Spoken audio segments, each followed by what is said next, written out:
Eto na nga mga chong, marami tayong basketball updates. TNT Tropang Giga nagkakagulo na, pagkakataon na ng Barangay Ginebra. Coach Team Gone at Barangay Ginebra coaching staff, tiwala pa rin kay RJ na magpapakita ngayong PBA Finals. Eto ngang si RJ Abarrientos mga chong ay ang missing link ng Barangay Ginebra. Hindi nga ito nararamdaman ng kanyang koponan ngayong final series. Bigla ngang bagsak yung performance ni RJ. Sinabayan pa ng mga crucial turnovers na kanyang naitatala. Kaya naman, restricted yung kanyang playing time ngayong PBA Finals. Hindi nga ito masyadong nabibigyan ng minuto ni Coach Tim noong Game 4 and Game 5. Pero kahit na ganun, ay pinaparamdam pa rin ng Barangay Ginebra coaching staff na tiwala pa rin sila sa nasabing gwardya. Ayon nga mismo kay Coach Tim, sa kanyang naging latest interview ay kinailangan niya nga raw munang i-restrict yung playing time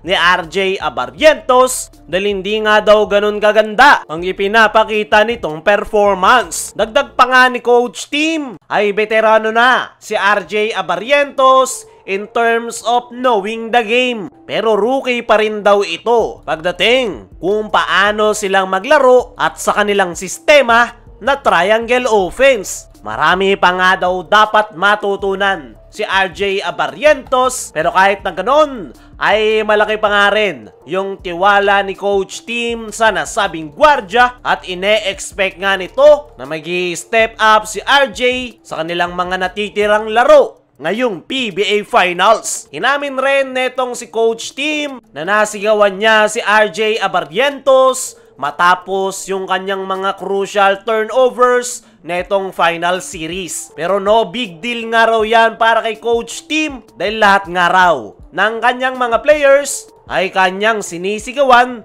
kahit si Justin Brownlee. At yan nga yung pamamaraan netong si Coach Tim para magising si RJ Abarrientos at magpakita ng magandang performance ngayong PBA Finals. Para sa akin mga chong, sa ganda ng inilalaro ngayon ng Barangay Ginebra ay tanging si RJ Abarrientos na lang talaga yung inaantay na pumutok ngayong PBA Finals. Once nga na may konekta na ni RJ Abarrientos yung kanyang outside shooting ay paniguradong pass the paper na ang mangyayari at malaki yung chance na matatapos na nila ang final series dahil once nga na mag-init itong si RJ ay napakahirap ng pigilan. Rhythm lang talaga yung hinahanap ng nasabing rookie para mailabas niya ang kanyang laro. At yan nga yung inaantay ni Coach Tim Gone ngayong PBA Finals. Kaya naman kahit nakapagtatala ng mga crucial turnovers si RJ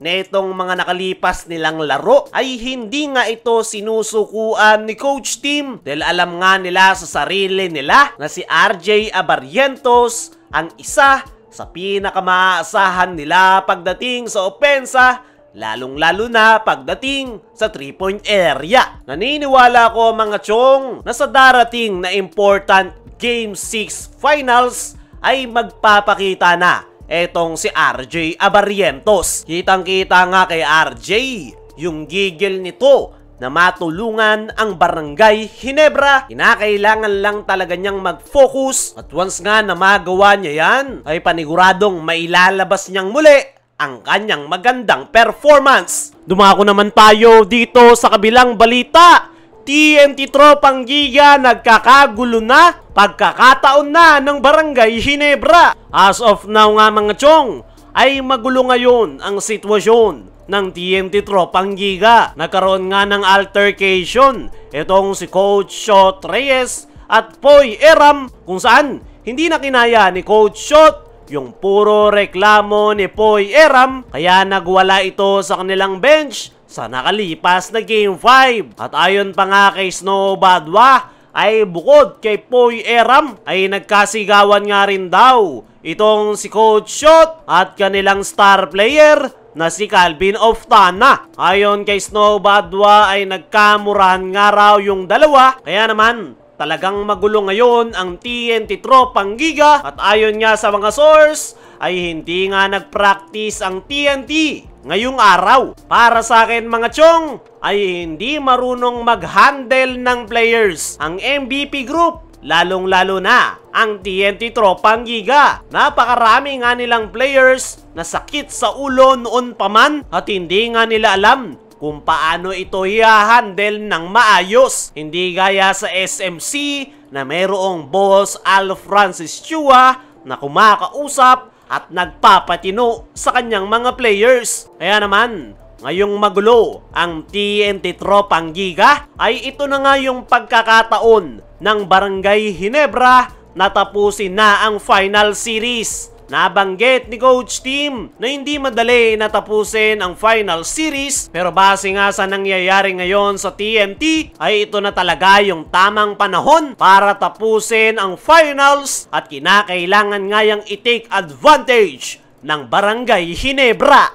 Kaya mga chong, ano ang masasabi nyo? Ngayong nagkakagulo na ang TNT Tropang Giga ngayong PBA Finals. Ano rin yung masasabi nyo? Natiwala pa rin ang Barangay Ginebra kay RJ Abarrientos na magpapakita ngayong PBA Finals? I-comment mo lang dyan sa ibaba.